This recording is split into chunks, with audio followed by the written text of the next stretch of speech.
어디로 가십니까? 라는 제목을 하나님 말씀 함께 나누겠습니다. 사랑하는 여러분, 길을 걷다가 길을 잃어버린 적이 혹시 있으세요? 잘 따라가던 길을 잃었을 때 우리는 두려움과 함께 막막함을 느낍니다. 거기서 이렇게 모험심이라든지 설레임이라든지 이런 걸 느끼는 사람은 별로 없어요. 미국에서 잠깐 공부하는 동안 가족들과 함께 시간을 내서 그랜드 캐년을 함께 여행해야 되겠다 싶어서 같이 갔던 적이 있었습니다. 사람들이 많이 가는 길이 아닌 다른 곳으로 좀 계획을 해서 돌아서 갔는데요. 여행을 시작하고 하루가 지나면서 문제가 생겼습니다.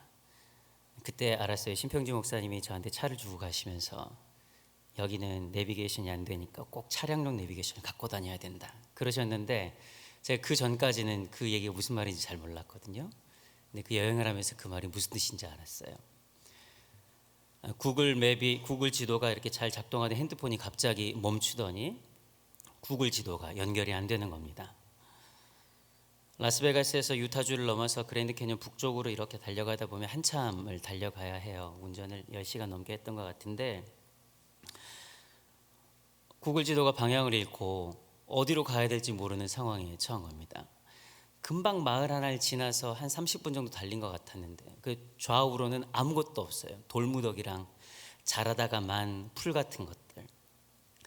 저 길은 저 그때 소수점에 가도 끝이 없는 길인데 방향을 잃어버렸어요.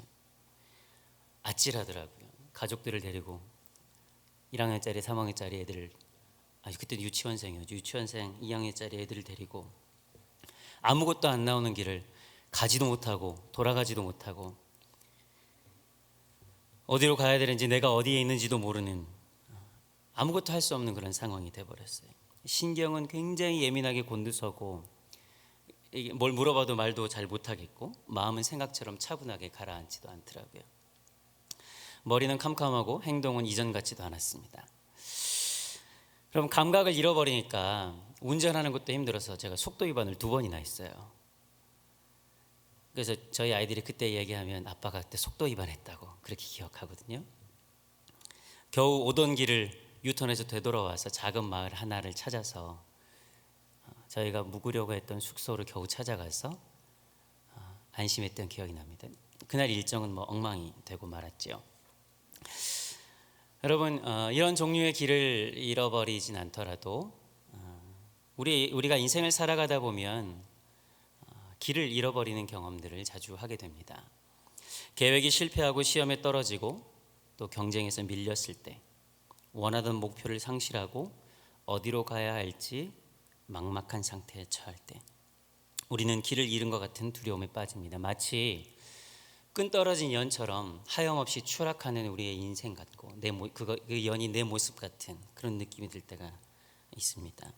분명한 삶의 목표를 가지고 걸어왔는데 와보니 그게 잘못된 것이었고, 내 모든 것을 다 걸어서 그 길을 걸어왔는데 순간 목적도 방향도 의미도 없이 상실해버리고 마는, 끝을 알 수 없는 적막과 공허함에 빠져들 때 우리가 인생을 살아가다 보면 그런 순간들을 종종 맞이하게 됩니다.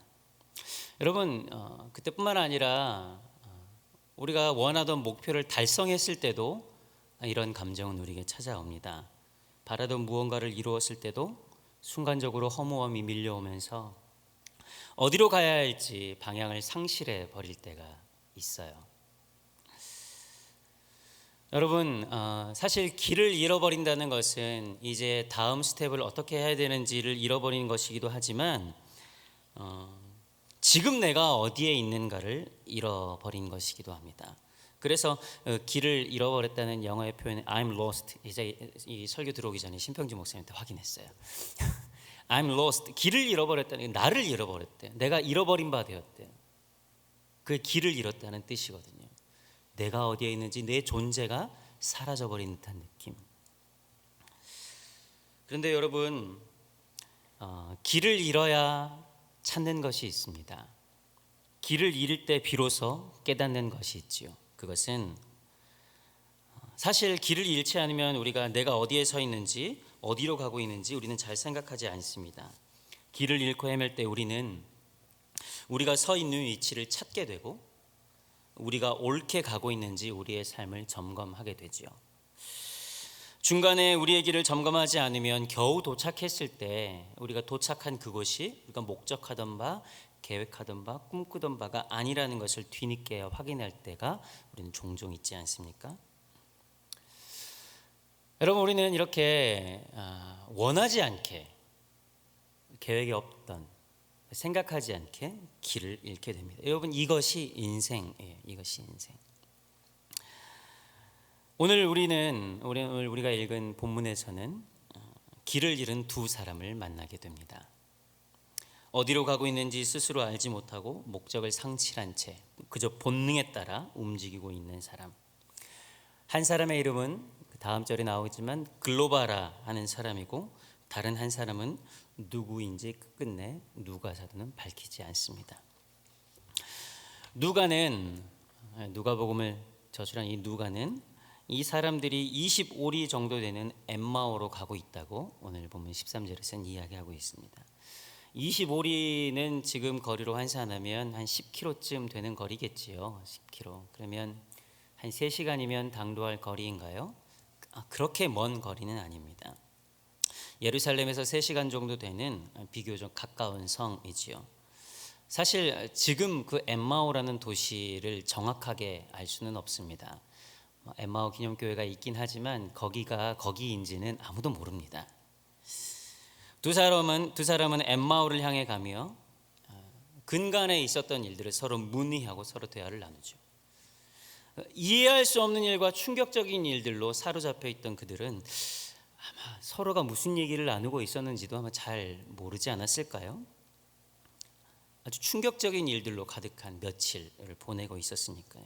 자신들의 선생님이었던, 자신의 인생을 모두 걸어서 따랐던 예수님께서 십자가에 죽고 3일째 되던 날 제자 중 몇 사람이 무덤이 빈 것을 보았다는 말을 하는 것을 듣기도 했지만, 자신들의 눈으로 예수님께서 십자가에서 숨을 거두시는 것을 보았기 때문에 그 이야기를 대수롭지 않게 여겼던 것 같습니다. 어떤 대화를 했는지는 자세하게 기록되어 있지 않아요. 그런데 누군가 슬며시 다가 대화에 끼어들었는데 그 사람이 누구인지도 알아차리지 못할 정도로 넋이 나가 있었던 것은 분명합니다. 여러분, 그런데 이 사람들은 왜 엠마오로 걸어가고 있었을까요? 왜 엠마오로? 예수님께서 죽으셨기 때문에? 아니면 예수님께서 죽은 마당에 딱히 예루살렘에 머물러야 할 이유가 없었기 때문일까요?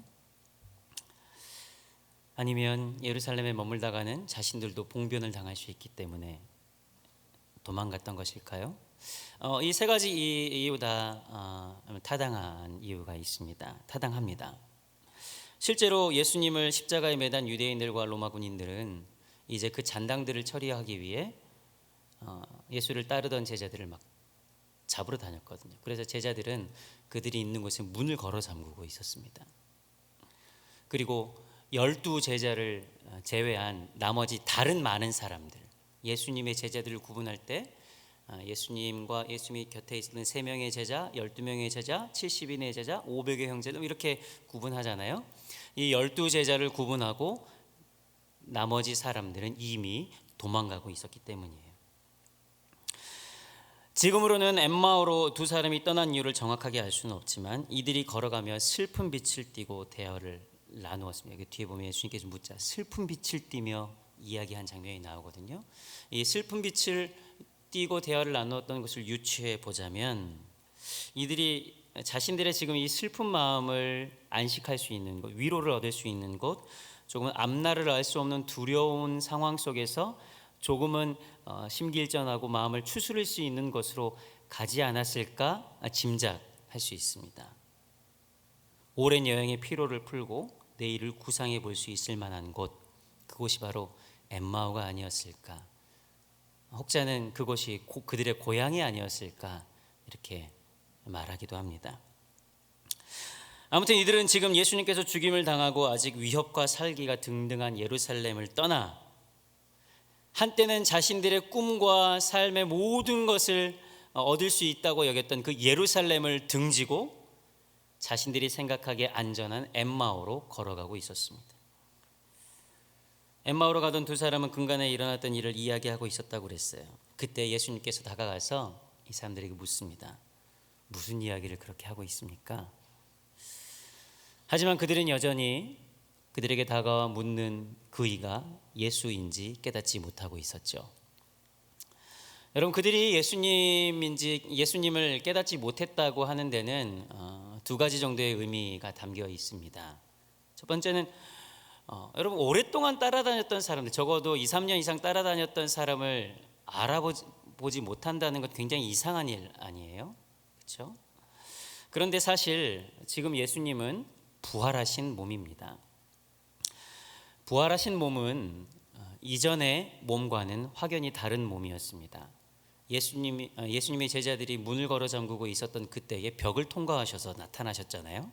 그러다 갑자기 사라지기도 하시고, 예수님의 이 부활의 육체는 이전의 육체와는 분명히 무언가 다른 게 있었어요. 그러니 두 제자는 그분이 예수님이신지 금방 알아차리기 어려웠을 수도 있습니다.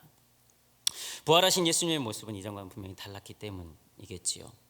그리고 자신들의 눈앞에서 처절하게 고문당하고 십자가에 달려서 온 살까지 찢겨나가고 피를 흘리고 창에 찔려 돌아가신 예수님이 이곳에 있을 거라고는 상상할 수도 없었기 때문에 예수님이라는 것은 그냥 배제하고 생각한 것이 아니겠어요? 하지만 이 첫 번째 이야기만으로는 이 설명을 완벽하게 설명해낼 수 없습니다. 왜냐하면 15절에 의하면, 15절 한번 띄워주시겠어요? 15절에 의하면 16절입니다. 16절. 오늘 보면 16절 읽겠습니다. 시작. 그들의 눈이 가려져서 그인 줄 알아보지 못하거늘. 본문을 잃어버리셨나 봐요. 16절. 이 16절에 의하면 예수님께서 변화가 있었기 때문에 엠마오로 가던 제자들이 이 예수님을 알아보지 못한 것이 아니라 이 사람들의 눈이 가리워져서 예수님인 줄 알아보지 못했다고 기록되어 있습니다. 여러분, 무엇에 눈이 가리워져 있었을까요? 일반적으로 큰 충격으로 눈이 가려지고 마음이 흐려지면 판단력을 잃게 되지요. 극심한 고통 속에서는 가까운 사람도 알아보지 못하겠대요. 그래서 병원에 누워있는 사람이 눈을 뜨면 제일 먼저 뭐라 그래요? 나 알아보겠어? 이렇게 물어보잖아요. 이 심리적으로 그래요. 우리 육체적으로 그렇습니다. 그러나 이 엠마오로 가는 두 사람의 눈을 진실로 가리고 있었던 것은 이들이 부활의 소식을 들었음에도 불구하고 그것을 믿지 않음입니다. 예수님께서 근자에 무슨 일이 있었냐고 물으셨을 때 두 사람은 오히려 반문하면서 당신은 지금 예루살렘 방향에서 오는 것 같은데 그곳에서 일어난 일을 알지 못합니까? 하면서 지금까지 유월절 어간에 있었던 일들을 상세하게 설명합니다. 자신들은 하나님 앞에서 말과 일에 능한 선지자인 이 예수가 이스라엘을 속량할 자라고, 예루살렘 이스라엘을 구원할 자라고 믿었다고 그렇게 고백하고 있죠. 그러나 그가 허망하게 죽는 모습을 보았는데 어떤 여자들이 와서 예수가 살았다고 이야기하기도 하고, 굉장히 뭔가 복잡한 이야기가 그들에게 있었다는 거예요. 예수의 시체는 사라지고 천사들이 나타났다는 이상한 말을 했다는 거예요. 그리고 제자들과 사람들은 그 이야기가 허탄한 것 같아서 믿지 않았다는, 이런 이야기를 예수님께 계속해서 합니다.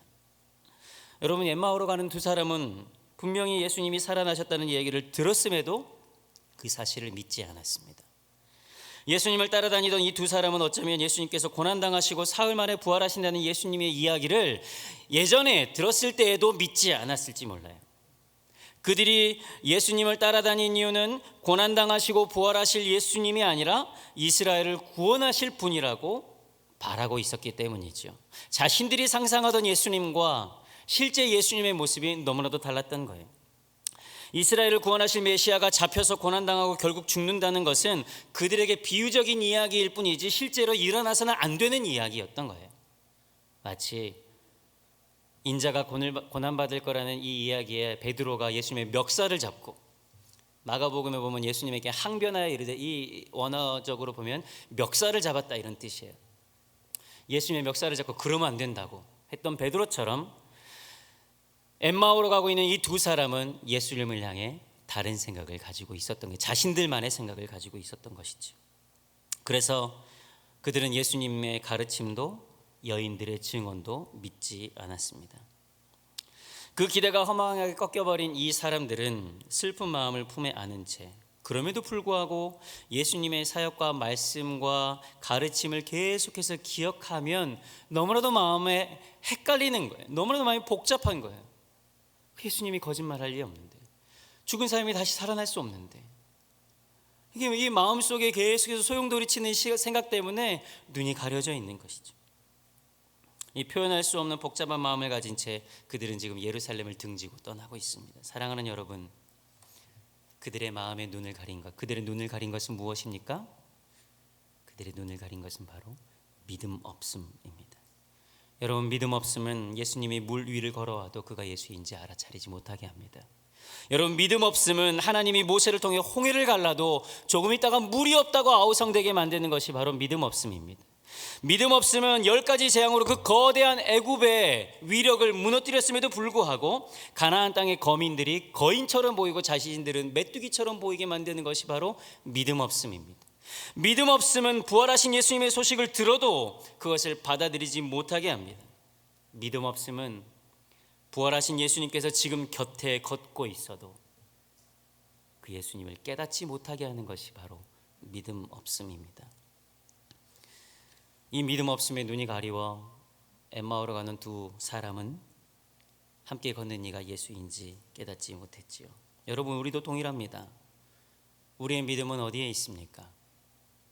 부활하신 예수님께서 우리와 함께 하심에도 우리의 눈이 가리워 예수님을 바라보지 못하고 있지는 않습니까?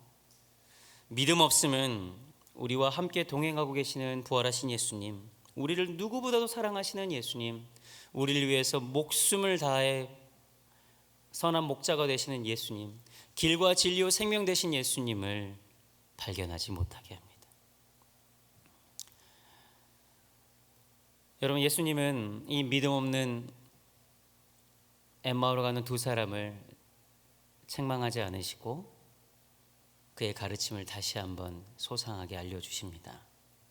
미련하고 선지자들이 말한 모든 것을 마음에 더디 믿는 자들이여, 이렇게 말씀하시고는 모세의 글에서부터 이 구약 성경 모든 것을 통해 예수님에 대해 기록되고 있는 것을 다시금 자세하게 설명합니다. 그리고 그들과 함께 저녁 식사를 하며 떡을 떼어 축사하시고 떡을 떼어 주시고 자신이 떼어 주셨던 살과 피를 경험하게 하죠. 바로 그때 엠마오로 가던 두 사람은 눈이 밝아졌습니다. 여러분, 우리 눈앞에 펼쳐지는 사건은 우리의 눈을 가리고 또 뜻하지 않은 사건에 의해서 우리의 꿈과 목표와 삶의 방향을 잃게 되기도 합니다. 그러나 예수님의 말씀은, 육신이 되신 예수님의 말씀은 예수님을 깨닫게 합니다. 여러분, 우리의 사건보다, 우리의 경험보다 하나님의 말씀에 더 큰 권세가 있는 줄 믿으시기 바랍니다. 우리의 사건, 우리의 경험보다 하나님의 말씀이 더욱 중요합니다. 여러분이 과거에 했던 상처의 경험들, 여러분이 가지고 있었던 경험에 의한 왜곡된 시선들, 그것들보다 더 중요한 것은 바로 하나님의 말씀입니다. 백성이 줄인 것은 양식이 없음이 아니라 하나님의 말씀이 없음 때문이요, 하나님의 말씀 앞에 서지 않을 때에 백성은 방자히 행하게 되어 있습니다. 하나님 말씀 앞에 우리가 설 때에 보이지 않고 인식하지 못했던 예수님의 선하심과 예수님의 살아계심을 우리는 깨달을 수 있게 됩니다. 여러분, 부활하신 예수님을 경험한, 부활하신 예수님의 말씀을 경험한 그들의 눈은 이제 밝아졌지요. 그리고 예수를 알아보게 되었습니다. 31절 말씀 함께 읽겠습니다. 시작. 그들의 눈이 예수는 그들에게 보이지 아니하신지라. 나중에 엠마오를 향해 가던 두 사람은 예수님께서 사라진 뒤에 이렇게 서로 고백하지요. 길에서 우리에게 말씀하시고 우리에게 성경을 풀어주실 때 우리의 마음이 뜨겁지 않더냐, 타는 것 같지 않더냐, 이렇게 얘기해요. 그러면서 그들이 이 말을 마치고 즉시 일어나서 그들이 떠나온 예루살렘으로 돌아갑니다. 여러분, 그때가 저녁 식사를 마쳤다 그랬잖아요. 저녁 식사를 마치고 날이 어두워지고 앞길이 보이지 않는 그때인데도 그들이 이제 예수인 줄 알아보게 되니 그에게 다가왔던 이 사건, 이 저녁이 되었던 캄캄한 환경은 그들에게 문제가 되지 않았던 거예요. 십자가의 사건이 문제가 되어 예루살렘을 등지고 나왔던 그들이 부활하신 예수 그리스도를 만나고 그 말씀 안에 거하게 되자 깜깜했던 환경은 이제 그들에게 문제가 되지 않았던 거예요. 그리고 이제 그 길로 예루살렘으로 돌아가 이들은 예수 그리스도, 부활하신 예수 그리스도를 만난 부활의 증인이 되지요. 사랑하는 여러분, 부활하신 예수님은 엠마오로 가는 두 사람의 삶의 방향을 완전히 바꾸어서 예루살렘으로 돌아가게 하셨습니다. 그들이 향하던 고향길을 돌이켜 예수님께서 고난당하시고 부활하신 현장으로 다시금 발걸음을 옮기게 하셨어요. 이전에는 이스라엘 나라를 회복하고 자신들이 고대하고 꿈꾸던 인생의 성공을 의미했던 그 예루살렘이 이제는 의미가 바뀌었어요. 예수의 고난을 기억하고 동참하는 자리로 변모했어요. 그 예루살렘, 그들에게 의미가 바뀐 예루살렘을 향해서 즉시 일어나 걸어가게 되었지요. 생각해보면 부활하신 예수님을 경험한 사람들은 누구나 그 인생이 변하게 되어 있습니다. 그 길이 바뀌게 돼요. 여러분, 우리가 그런 사람들 아니에요? 여러분들이 바로 부활하신 예수 그리스도를 경험함으로 삶이 변화된 사람들 아닙니까? 우리 그리스도인은 예수 그리스도를 통해 인생의 방향이 변화된 사람들이에요. 엠마오로 가던 길에서 예루살렘으로, 내 마음대로 살던 삶에서 예수 그리스도를 따르던 삶으로, 넓은 길에서 좁은 길로, 형통의 길에서 고난의 길로, 이기적인 삶에서 하나님 나라를 위한 삶으로, 아무런 가치 없이 살던 내 삶에서 하나님 나라의 가치를 추구하는 삶으로, 우리에게 안녕과 평안을 제공해 줄로 걸어갔던 우리의 길에서 이제 부활하신 예수님 때문에 고난의 길이라도 기쁨으로 찬송하며 갈 수 있는 그 사람들로 우리가 바뀌지 않았습니까? 이것을 히브리서 기자는 이렇게 이야기해요. 히브리서 13장 12절 13절인데요. 같이 읽도록 하겠습니다. 시작. 그러므로 예수도 자기 피로서 백성을 거룩하게 하려고 성문 밖에서 고난을 받으셨느니라. 그런즉 우리도 그의 치욕을 짊어지고 영문 밖으로 그에게 나아가자. 여러분, 이 히브리서 기자는 말씀 12절을 좀 띄워주면 좋겠는데요. 히브리서 기자는 이를 성문 밖, 영문 밖이라고 말하고 있습니다. 이 예루살렘에 예수님은 예루살렘 성문 밖 골고다 언덕에서 십자가를 지고 죽임을 당했어요. 예수님은 예루살렘을 향해 걸어가실 때 계속해서 이 성문 안에 화려한 성공과 권력과 명예를 향해서 걸어가신 것이 아니라 이 성문 밖에 십자가를 향해서 골고다 언덕을 향해서 걸어가셨던 것이죠. 그러나 예수님을 따르던 제자들은 예루살렘 성 안으로 자신들의 시선은 모아져 있었고 그곳으로 들어가면 자신들이 성공할 수 있다고, 평생에 바라던 것을 이룰 수 있다는 생각으로 예수님을 쫓아갔어요.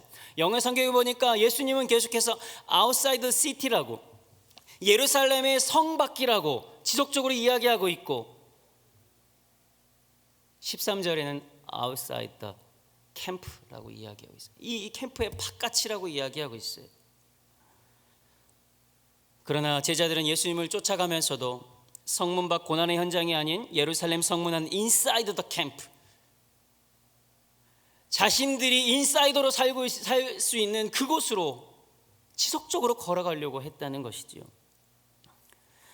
아웃사이더 캠프에서 십자가에 예수님께서 달리자 이제 자신들의 인사이더 캠프, 안정을 얻을 수 있는, 평안을 얻을 수 있는 그 인사이더의 삶을 쫓아서 도망가고 있는 거예요. 여러분, 영문 밖, 이 성문 밖은 예수님의 십자가가 서 있는 곳입니다. 거기는 편안한 곳, 성공이 보장된 곳이 아니라 고난이 기다리고 있는 곳이에요. 수치와 모욕이 있는 곳입니다. 자기의 영광을 받는 자리가 아니라 자기를 희생하는 자리인 것이지요. 그러나 예수 그리스도 안에서 삶의 방향을 바꾸도록 초청받은 우리는 사실 아직 이 길에 익숙하지 않아서 언제라도 편안하고 익숙한 인사이드 더 캠프를 향해서 가려는 경향이 여전히 우리에게는 남아 있어요.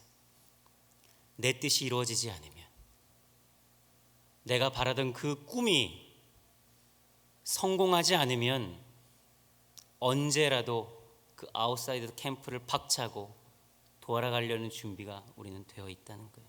여러분, 우리는 언제나 아웃사이더가 아닌 인사이더로서의 삶을 살아가려고 하지 않습니까?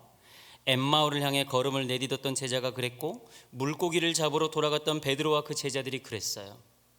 우리는 늘 이 유혹 앞에 서 있는 사람들이에요. 사랑하는 여러분, 부활하신 예수님은 엠마오로 가려는, 인사이더로 향해 가려는 우리의 마음을, 우리의 길을 가로막으십니다. 너희들이 있어야 할 곳은 엠마오가 아니라 바로 예루살렘 성문 밖이다. 너희들이 있어야 할 곳은 왕궁과 성전이 아니라 바로 골고다 언덕이다. 내가 고난과 수치를 당한 곳, 그래서 부활한 곳, 그곳이 바로 너희가 있어야 할 곳이다. 예수님은 우리에게 말씀하십니다. 어떻게 이 일이 가능합니까? 엠마오로 가던 제자들에게 어떻게 삶의 방향이 바뀔 수 있냐는 말이죠. 부활하신 예수 그리스도를 경험할 때 가능한 일입니다. 죽음을 이기신 예수님은 우리의 길과 진리와 생명이 되십니다. 그래서 죽음으로 내딛는 우리의 걸음을 이제 생명으로 옮기도록 예수님은 초청하십니다. 지난 주일은 부활절이었습니다. 우리는 부활의 주님을 노래하고 찬양했습니다. 그러나 부활하신 주님을 찬양하고 노래했지만, 사랑하는 여러분, 부활하신 주님과 함께 살아가고 계십니까? 부활하신 주님과 여러분의 인생을 함께 걸어가고 계십니까? 우리가 깨닫든 깨닫지 못하든 부활하신 주님은 우리와 함께 걸어가고 있습니다. 그리고 지속적으로 인사이더로 살아가려는 우리의 시선과 눈을 바깥으로 향하게 하셔서 유일한 삶, 예수님께서 걸으셨던 그 길, 예수를 따르는 삶을 살아가도록, 우리로 하여금 아웃사이더 더 캠프로 가도록 우리를 초청하십니다. 1885년 4월 5일 부활절 아침, 제물포항에는 몇 사람의 외국인이 조선 땅에 발을 디뎠습니다. 그날은 부활절 아침이었고, 그날은 대한민국 최초로 내한 선교사가 아닌 이 한국 땅에 머무는 제한 선교사가 이 땅에 발을 내디딘 아주 기념비적인 날입니다. 그 배에는 언더우드 선교사와 아펜젤러 선교사 가족이 타고 있었습니다. 25살, 26살 두 청년은 당시 대학과 신학대학원 그리고 메디칼 스쿨을 졸업한, 미국 내에서도 1% 내에 드는 인사이더 중에 인사이더로 살 수 있는 자격을 갖춘 사람들이었습니다. 초엘리트 코스를 밟았어요. 그런데 그들은 보장된 미래를 뒤로 한 채 어디에 붙어있는지도 모르는 조선 땅을 향해서 발걸음을 내딛었습니다. 특히 아펜젤러 선교사의 아내는 임신하고 있었기 때문에 바로 서울로 입성하지 못하고 맥클라렌 선교사와 그때 당시 있었던 디렉터 선교사들에 의해서 다시금 나가사키로 돌아가도록 종영받아서 4월 7일에 다시 나가사키로 돌아갑니다. 근데 얼마 지나지 않아 7월 달에 다시 조선 땅을 향한 열망을 가지고 임신한 채 조선으로 다시금 돌아옵니다. 아펜젤러 선교사는 그래서 사역하는 17년 동안 두 번의 안식년을 얻어서 미국을 가는데요. 1900년도에 두 번째 안식년을 얻어서 자신의 고향으로 돌아갑니다. 모든 선교사들이 그랬지만 안식년을 얻어서 미국으로 돌아가면 그냥 안식하진 않았습니다. 이 땅에 어떻게 하면 더 선교할 수 있을까 고민하며 미국 전역을 돌아다니면서 후원금을 모금했거든요.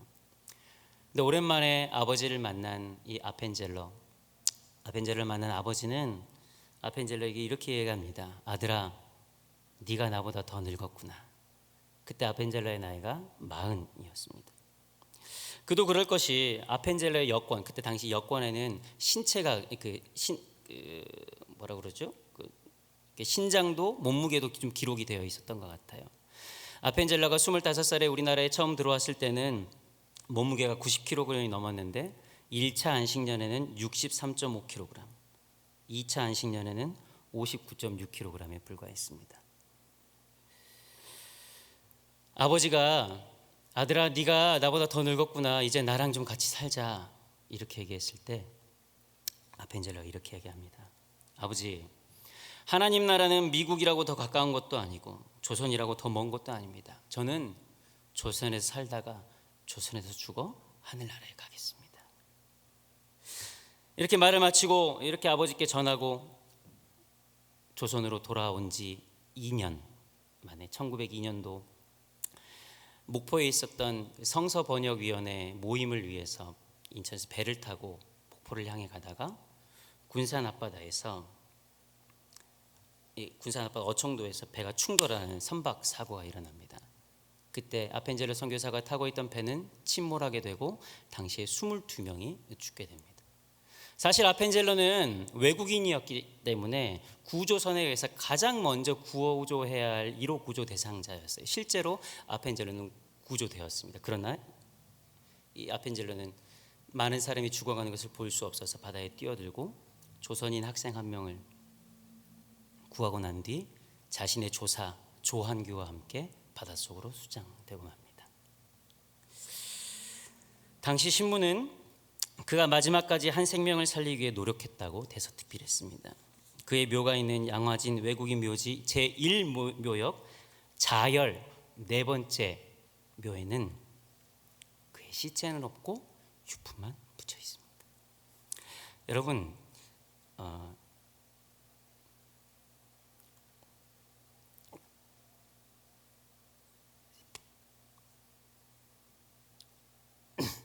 사람들은 그 안타깝다고 말하지만 하나님 보기에는 그 누구보다도 아름다운 인생이 아닐까요?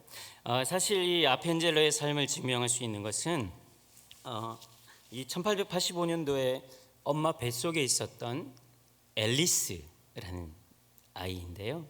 이 앨리스가 조선에서 태어난 최초의 서양인이었어요. 근데 그가 아버지를 따라 안식년에 미국으로 돌아가서 1910년도에 다시 한국으로 돌아옵니다. 대를 이어서 이 조선 땅에 복음의 씨앗을 뿌리죠. 아펜젤러만 그랬던 것은 아닙니다. 언더우드 선교사, 당시 부활절에 함께 발을 내디뎠던 언더우드 선교사도 마찬가지였어요. 여러분, 언더우드 선교사는 어마어마한 부자였던 거 여러분 아십니까? 언더우드 선교사의 형 존 토마스 언더우드는 당시 언더우드 타자기, 지금으로 말하는 컴퓨터죠. 컴퓨터 회사의 사장이었어요. 전 세계 타자기를 독점하고 있었던 이 존 토마스 언더우드는 1904년도에 언더우드의 부인이 너무 아프니까 이제 그만 미국으로 돌아와서 뉴욕 지사를 좀 맡아달라고 부탁했습니다. 당시에 언더우드는 이 타자기 회사뿐만 아니라 수많은 신학대학에서 자신이 나왔던 뉴브론스윅 신학대학에서도 총장으로 추천을 받은, 이제 35살의 나이에 총장으로 와달라고 초청을 받은 만큼 미국 내에서도 굉장히 전도 유망한 지도자였어요. 그러나 언더우드는 그 길을 마다합니다. 자신이 있어야 할 곳은 바로 이 조선 땅이라고.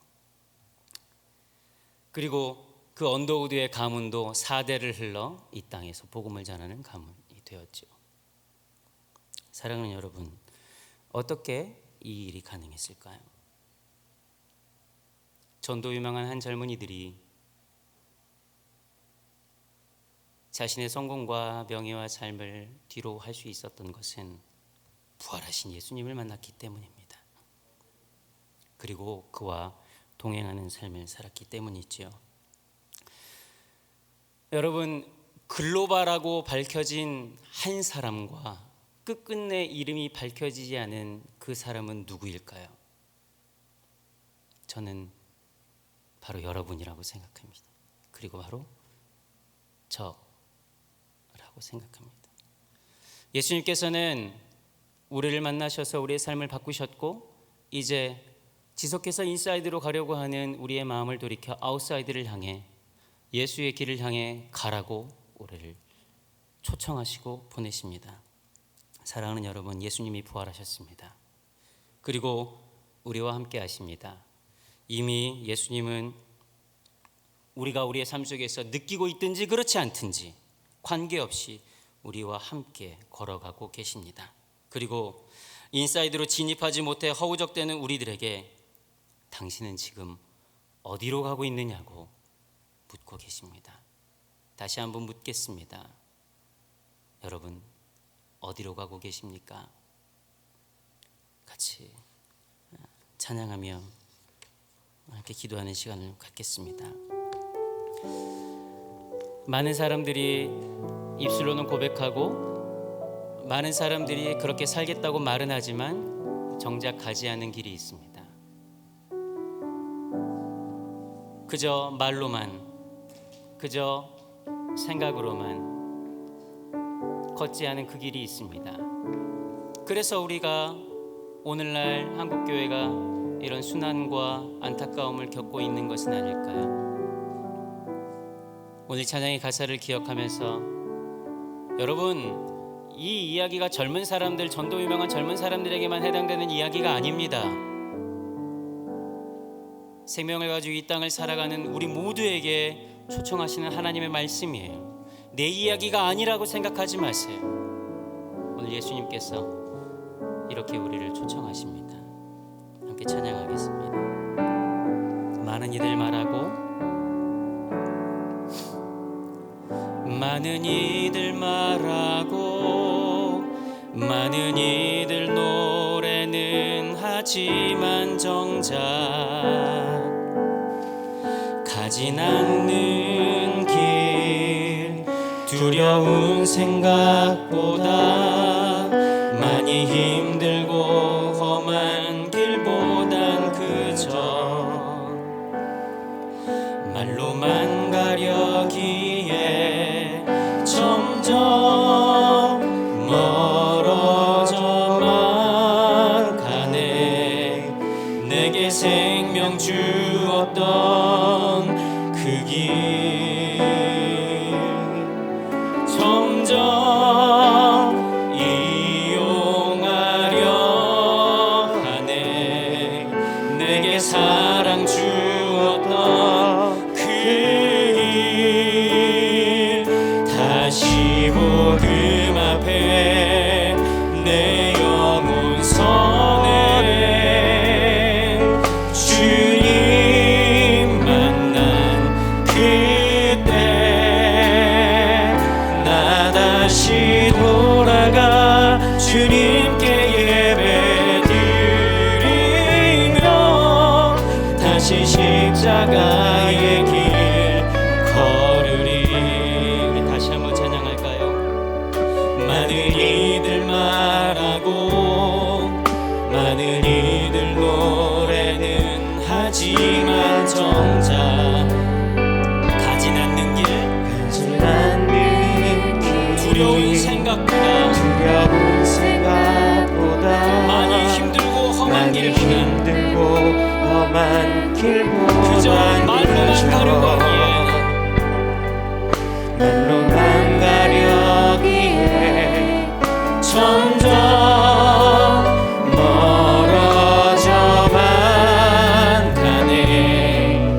내게 생명 주었던 그 길 점점 이용하려고 하진 않습니까? 점점 이용하려 하네.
생각하며 함께 기도하고 싶습니다.